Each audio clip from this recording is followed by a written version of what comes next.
If there is a default, please declare it in 24 hours. That is how that was 24-hour rationale came in. Yeah, that was the rationale for the period, and that was the rationale how the thought germinated.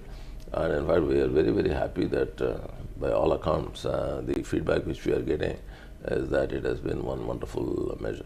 Okay. Before going on to the next topic, if I could ask you, we all know you yourself were a banker before coming on board to SEBI, and also you'll be wearing a new hat very soon where you will be part of the oversight committee of RBI, the whole issue of NPAs. How a big ease it's going to give to bankers this particular idea of SEBI of declaration and disclosures in 24 hours, particularly dealing with corporates? What big difference it's going to make in the coming quarters and coming years? A huge step. And in fact, just to illustrate, a friend of mine who was a colleague chairman with me for some time ago, he phoned me to say, if only we had this rule during our time, NPS. you know, this NPA would not have ballooned to these 8 lakh crores. And he was also asking me, it appears to be such a simple idea. Why did it not strike earlier? But of course, there is always a time for something. But to answer your point, I feel it could be a very, very major determinant in the behavior. See, after all, NPAs and all, you know, how does it occur? It's a matter of a behavior. Of course, it has something to do with the business environment. Some temporary aberrations are bound to be there. Some temporary help is to be given to corporations. All that I agree. But the point is, make a disclosure. Make a disclosure, let the information be available to everyone. Because as an investor, you have time to decide. As a banker, otherwise, you know, if I were a public sector banker, I was just mentioning to you, if by mistake I lent to a bank which was already under stress, and tomorrow I am hounded.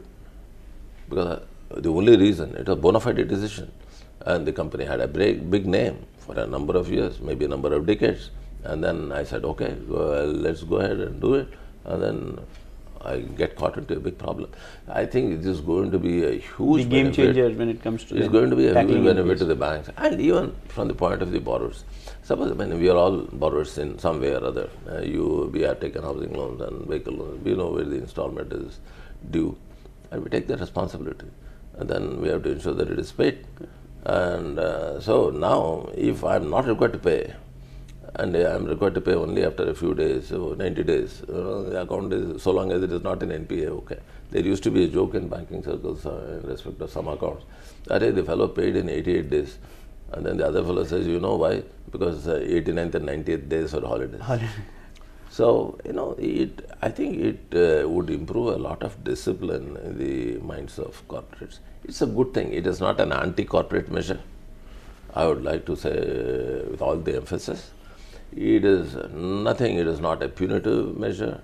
It is only a disciplining, self-disciplining type of measure. We said actually the best instrument to arrest the thing is to make a very simple disclosure move.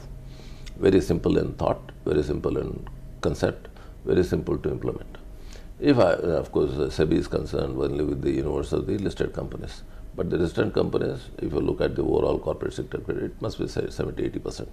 So it is a big chunk of general asset size. So we thought the first person to know that he has defaulted is the company itself. I know if something is due, installment due is today, I know it is today. And if I have not paid, I know I have not paid. So what we said was, okay, declare it to the stock exchange. The information is available across the board. No information asymmetry. Credit rating agency comes to know. Otherwise, earlier credit rating agencies were saying we were not given the information, so we were actually lagging behind the true run of events. So from any account and all accounts, a simple declaration would be a game changer. That is the initial idea. The other big which got implemented when under the department that you handle was collective investment schemes. We all know the kind of big crackdown SEBI as an institution did and the kind of impact it had across the country, where we are talking about lakhs of crores of rupees being collected under various Ponzi schemes.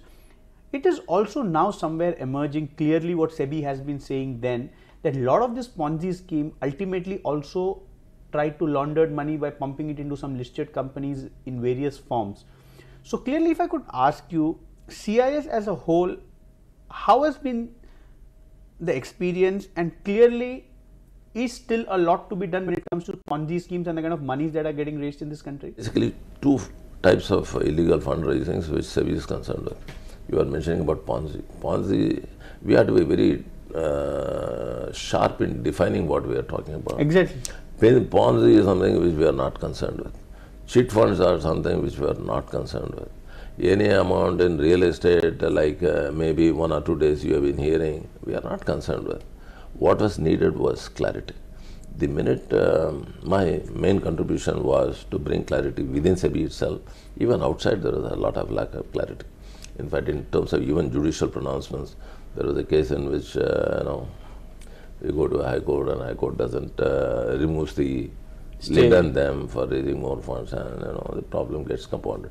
But now overall, because of all this effort of 2 years, and within 3 years we issued more than 300 orders. And then the result of it was constantly in the news that SEBI has barred this fellow, SEBI had barred this fellow. It was all over the place, and people became conscious of this particular thing. We also ran an advertisement campaign, etc., to increase the awareness, because awareness is the biggest defense for a society. Find us on Facebook at facebook.com/ETNow, and don't forget to click the like button. You can also follow us on Twitter at ETNowLive. To stay updated with all our programming, hit the subscribe button on our YouTube channel by logging on to youtube.com/ETNow.